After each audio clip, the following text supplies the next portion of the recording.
സേവിയേ ആ കോയിലൂത്തുകാരൻ മരിച്ചുട്ടാ അറിഞ്ഞ എപ്പ കപ്പ്യാര് പള്ളി ഓർക്കാൻ ചെന്നപ്പോഴാണ് കണ്ടത്. ആ കോയിലും നെഞ്ച തറക്കി പിടിച്ച് കിടക്കണായിരുന്നു. അമ്മാതിരി കൂടിയായിരുന്നില്ലേ? അപ്പന്റെ കൂടെ നടന്നു വരണത് എനിക്കിപ്പോഴും ഓർമ്മയുണ്ട്. നല്ല പൊക്കവും ചുരുണ്ട മുടിയും കാണാൻ നല്ല ചേലാർന്ന്.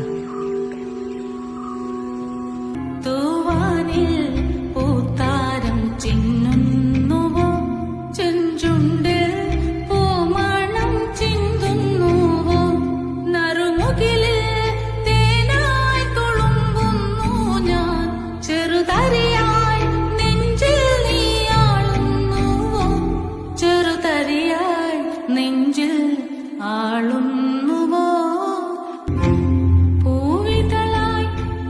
ഇതങ്ങേർക്ക് ഏറ്റവും ഇഷ്ടപ്പെട്ട പലഹാരം. ഒരു തുള്ളി കുടിക്കൂലായിരുന്നു. കുടിച്ചു കുടിച്ചാ മരിച്ചത്. എനിക്ക് ഒന്നുകൂടെ തട്ടക്കേറാൻ തോന്നട.